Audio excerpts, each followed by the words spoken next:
But if you missed it, the guy who owns Chick-fil-A said that he's a Bible thumper. He's an old geezer who thinks queers are sinners. And he said, what probably half the CEOs in this country think, that he doesn't think gays should be able to get married.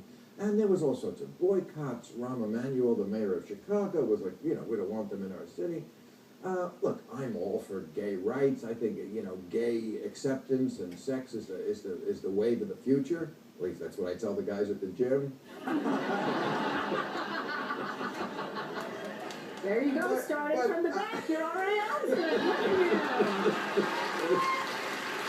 No, but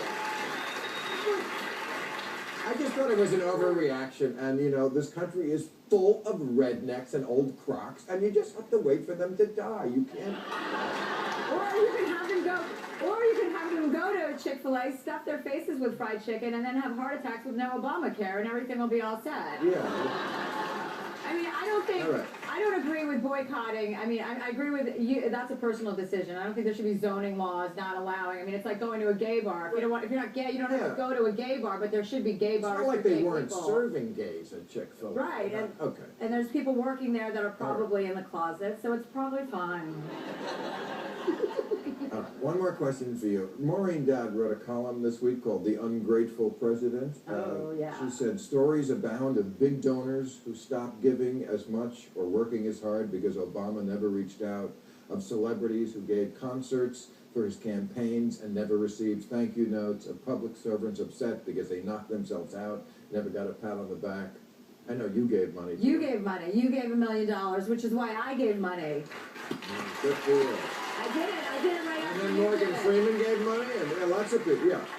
And he... Morgan Freeman gave money. How much did he give? He gave $1 million. He said, yeah. I didn't know he had $1 million.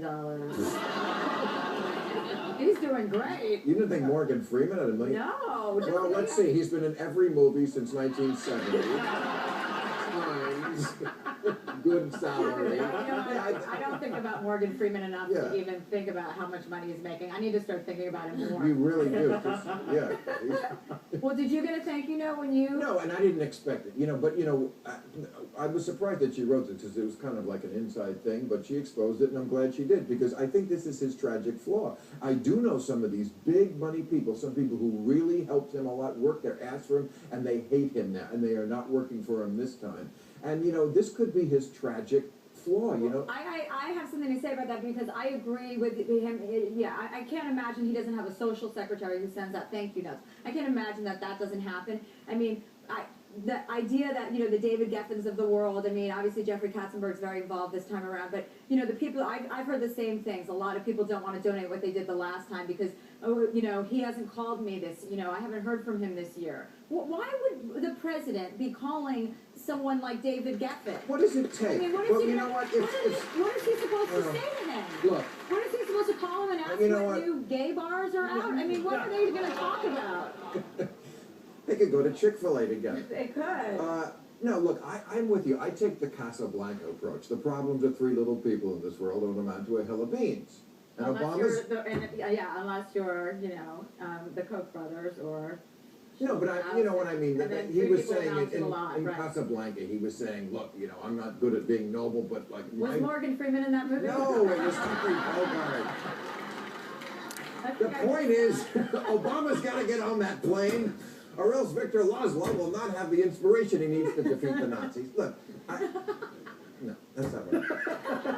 What I mean is, like, this, I'm saying that he could lose the election because he has lost so many important, big-time people because he can't write a friggin' thank you note. Well, I'm sorry, but I don't think he should be writing thank you notes. I mean, we should be writing thank you notes. They should get a thank you something, but I'd rather him be working on policy and working on the job that he has. I mean, seriously. It takes 1 second, do it during dinner.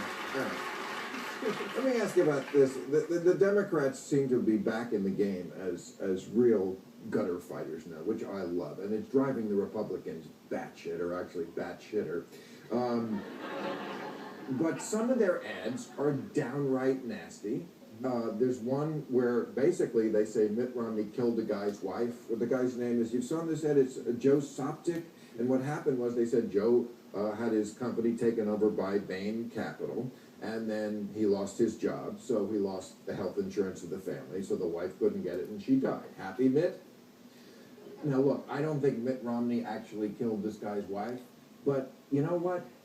It's kind of just desserts for the people who swift voted John Kerry. And It's going to get a lot worse because of Citizens United, because it's not the Democrats, it's not Obama's people. They're not even allowed to talk to the PACs. I get requests every day for money for PACs, and it's some of the lowest, nastiest stuff, because they know that, you know, Obama or even Romney can't say a word. They can't even know about it. So why not get nasty? And they're not even going to know who's behind it. Can I also say, though, this is the first time the Democrats have not, in the words of Dana Milbank, curled up into the fetal position and just taken it. Right. And let's Right, they always brought a knife to a gunfight.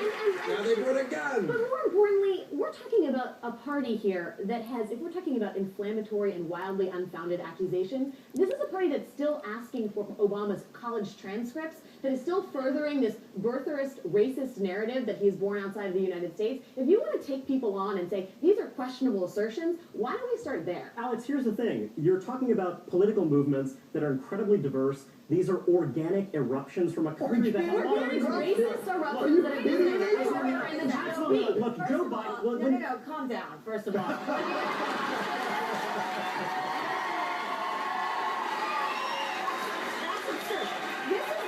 This is coming from a party, okay? A party backed by Karl Rove, they're raising $1 billion with these anti-defamation ads across the country for anybody, any Democrat, against any Democrat who's running for any seat anywhere. And they wanted Obama to show his birth certificate, which he showed, not a partial birth certificate, like they showed partial tax returns. He showed his full birth certificate. Respectfully, it's not Karl Rove who planned that. What I mean by that is that, okay, Joe Biden said some nasty stuff about Indian Americans in 2006.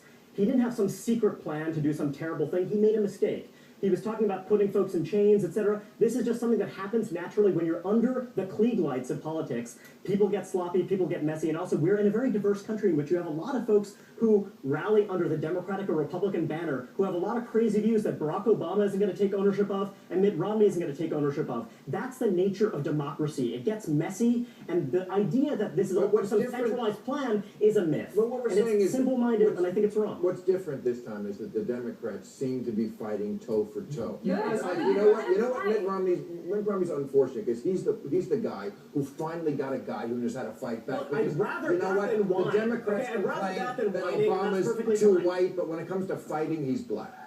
Then they got the black guy. White people have been nasty, vicious, and brutal for centuries, my friends, so you don't Not have to the worry about Democrats. that. You don't have to worry about that. But the core thing is that, look, with any political movement, it gets messy. You can't say it's all part of a Guys, centralized no, plan. you guys are missing It's the point. simple as Right? that. One of the reasons Obama is not getting the money, This is and when super PACs are not- or are- even they're Romney. not coordinated. Why do I have to write a check to the Democratic National Committee or the Republican National Committee when if I've got enough money, I can just buy all the commercials and say whatever I damn well please? I Well, don't you need do. to. Why don't you? I've been asked, right? I've been asked.